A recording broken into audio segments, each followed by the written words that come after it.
రాజగోపాల్ రెడ్డి తన మంత్రి పదవి కోసం అనేక పాటలు పాడుతున్నాడు. నిన్న ఒక సభలో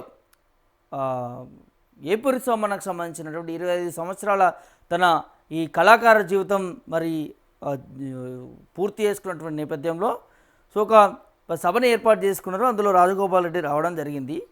వచ్చి చాలా కంప్లైంట్ చేసిండు, చాలా విషయాలు మాట్లాడాను రాజకీయంగా. మొదటగా స్టార్ట్ చేసే ముందు ఏమన్నాడంటే, నేను రాజకీయం మాట్లాడడానికి ఇక్కడ రాలేదని అన్నాడు. కానీ మాట్లాడిందంతా కూడా రాజకీయమే మాట్లాడిండు.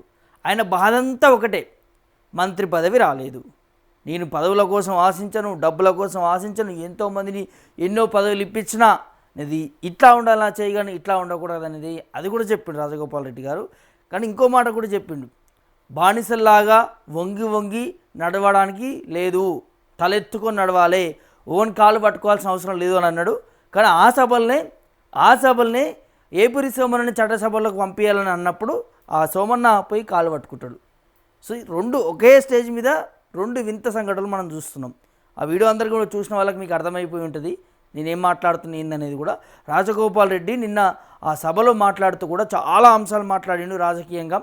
ముఖ్యంగా కాంగ్రెస్ ప్రభుత్వాన్ని విమర్శించడం, ముఖ్యమంత్రి రేవంత్ రెడ్డి విమర్శించడం, అదేవిధంగా ఇప్పుడు 5 లక్షల ఇళ్లకు సంబంధించి కూడా, ఇందిరమ్మ ఇళ్లకు సంబంధించి కూడా 5 లక్షలకి 500 కొర్రీలు పెట్టిన దాని మీద కూడా సొంత పార్టీ ఎమ్మెల్యేనే మాట్లాడుతున్నట్టు నేపథ్యం కల్పిస్తూ ఉంది. సో దాని వెనకాల కూడా ఆయనకి మంత్రి పదవి మీద కొంత అసహనానికి ఉన్నాడనేదాన్ని కూడా మనకి ఒక వార్త వినిపిస్తూ ఉన్నది. సో ఈ విధంగా మాట్లాడితేనన్నా అధిష్టానానికి మరి ఒక అది ఉంటుంది, ఖచ్చితంగా స్పందిస్తారు అనే దాని మీద కూడా తన అభిప్రాయం అయి ఉండొచ్చు అనే దాన్ని కూడా తెలుస్తుంది. దానికి సంబంధించిన ఒక వార్త ఉంది, మనం చదివినిపించే ప్రయత్నం చేద్దాం. తెలంగాణ ఉద్యమం కాంగ్రెస్తో సంబంధం లేని వాళ్ళకే కీలక పదవులు ఇస్తున్నారట. రాష్ట్ర రాజకీయాలను తమిళనాడు తరహాలో కూడా మార్చేస్తాం ఎమ్మెల్యే కోమటిరెడ్డి రాజగోపాల్ రెడ్డి మాట్లాడినటువంటి సందర్భం. తెలంగాణ ఉద్యమానికి కాంగ్రెస్ పార్టీకి సంబంధం లేని వాళ్ళు ప్రభుత్వంలో అధికారాన్ని అనుభవిస్తున్నారనేది మునుగోడు ఎమ్మెల్యే రాజగోపాల్ రెడ్డి విమర్శించారు. రాష్ట్రం సాధించుకున్న తర్వాత అభివృద్ధి పేరుతో లక్షల కోట్ల అప్పులు చేస్తున్నారని, ఆ సొమ్మంతా ఆంధ్ర కాంట్రాక్టులకే దోచుకుంటున్నారనేది ఆరోపించారు.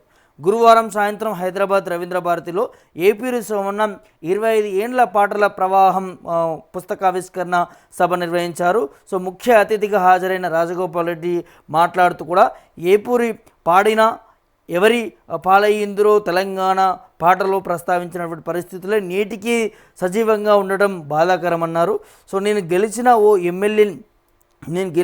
ఓ ఎమ్మెల్యే అని అవినీతి అక్రమాలకు పాల్పడుతున్నారు, ఇదేంటని ప్రశ్నిస్తే మా కులాన్ని తిడతావా అంటున్నారు. సో మరి నిజమే, మరి తప్పులు చేస్తూ కులాన్ని వాడుకోవడం మంచిదేనా అని ప్రశ్నించారు. మరి కొందరు నేతలు ఎన్నికల్లో కూడా గెలవక ముందు ఒక తీరుగా, గెలిచిన తర్వాత మరొక రకంగా కూడా మారిపోతున్నారనేది, పెద్ద పెద్ద కార్లు ఎక్కడి నుంచి వస్తున్నాయో అర్థం కావడం లేదన్నారు. గతంలో భారత ప్రభుత్వానికి వ్యతిరేకంగా తొలిసారిగా గలం విప్పింది తానేనని, అందుకే అప్పటి సీఎం కేసీఆర్ తనను టార్గెట్ చేశారన్నారు. రాజకీయాలను మార్చే శక్తి, గుండెల్లో నిజాయితీ తమకు ఉందని, ఎంతమంది డబ్బు సంచులతో వచ్చినా రాష్ట్ర రాజకీయాలను తమిళనాడు తరహాలో మార్చేస్తానన్నారు. కార్యక్రమంలో మాజీ మంత్రి పుష్పలీల, గాయకుడు మరి నరసన్న, పలువురు నాయకులు మరి పాల్గొన్నట్టుగా తెలుస్తూ ఉన్నది. సో నిన్న ఏపూరి సోమన్నకు సంబంధించి పుస్తకావిష్కరణలో ఈ సంఘటన జరిగింది. రాజగోపాల్ రెడ్డి మాట్లాడినటువంటి సంఘటన ఏమంటున్నాడు అనంటే, కాంగ్రెస్ పార్టీలో తెలంగాణ ఉద్యమానికి సంబంధం లేని వాళ్ళు ఉన్నారు అని అంటున్నాడు. నిజంగానే తెలంగాణ ఉద్యమానికి సంబంధం లేని వాళ్ళు ఉన్నారు అని తెలుస్తున్నప్పుడు డైరెక్ట్గా నువ్వే పోయి కాంగ్రెస్ పార్టీకి ఏఐసీసీ నాయకులతో మా తెలంగాణ ఉద్యమంలో పనిచేసిన వాళ్ళకి మాకు టికెట్లు కావాలి, మాకు ఎందుకు టికెట్లు ఇవ్వాలి అనేది, మరి ఉద్యమంలో పనిచేసిన వాళ్ళందరికీ కూడా మీరు ఎందుకు టికెట్లు ఇవ్వాలి రాజగోపాల్ రెడ్డి గారు? నెంబర్ 1. నెంబర్ 2, ఇక్కడ మాట్లాడుతూ ఉన్నాడు, అప్పుల్లో కూరుకుపోయింది తెలంగాణ, గత ప్రభుత్వం అప్పులు చేసింది, ఈ ప్రభుత్వం అప్పులు చేస్తుంది అనేది. ఇదే అప్పుల్లో కూరుకుపోయిన తెలంగాణ అనేది కాంగ్రెస్ పార్టీ వాళ్ళ దగ్గరికి వెళ్ళి రాహుల్ గాంధీతో మాట్లాడగలుగుతాడా? అక్కడ నక్కి వంగి ఉంటాడు రాజగోపాల్ రెడ్డి. అందరికీ తెలిసిన ముచ్చటే ఇది. ఆయన ఎందుకు ఇలాంటి మాటలు మాట్లాడుతున్నాడో తెలిసిన ముచ్చటే.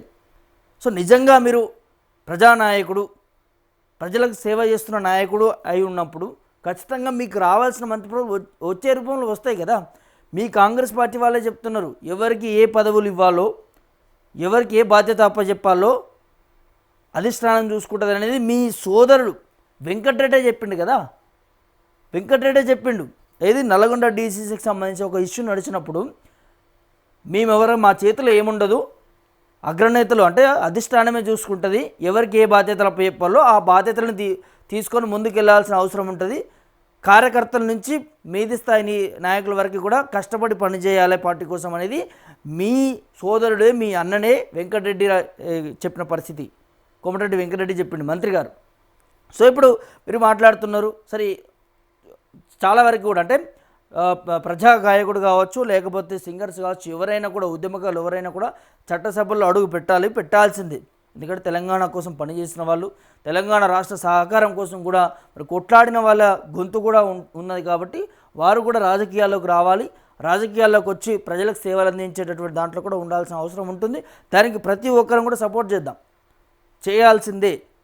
కానీ ఇక్కడ రాజగోపాల్ రెడ్డి మాట్లాడుతూ కాంగ్రెస్ పార్టీలోనే ఉన్నాడు కదా రాజగోపాల్ రెడ్డి, ఇప్పుడు ఎమ్మెల్యేగా కొనసాగుతున్నారు.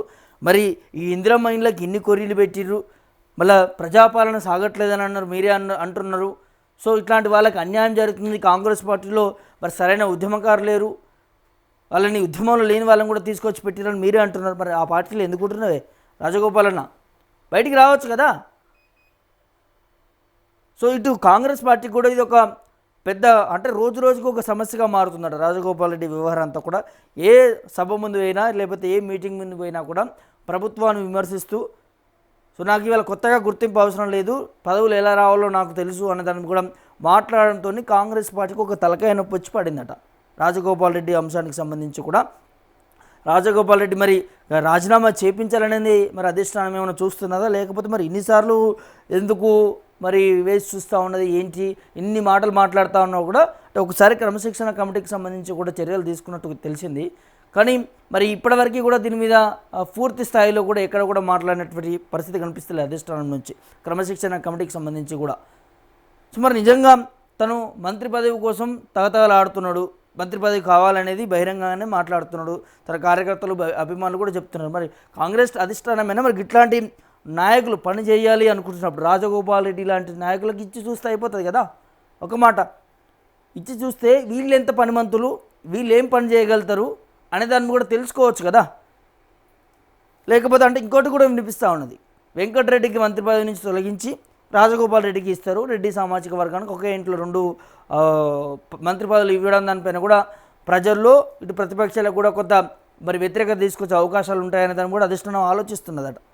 సో నిన్న తను మాట్లాడినటువంటి మాటలే రాష్ట్ర వ్యాప్తంగా కూడా చర్చనీయాంశంగా మారుతూ ఉన్నది.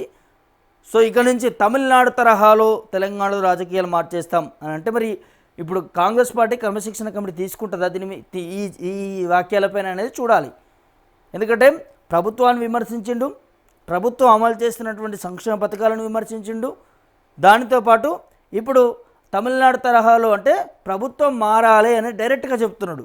అంటే ఒక పార్టీలో ఉన్నప్పుడు, ప్రభుత్వంలో ఉన్నప్పుడు ఆ పార్టీకి ప్రభుత్వానికి సానుకూలంగా ఉండాలి, దానికి వ్యతిరేకంగా పార్టీని ప్రభుత్వం చేస్తున్న పనులను విమర్శించే విధంగా ఉంటే ఖచ్చితంగా పార్టీ చర్యలు తీసుకోవాలి కూడా.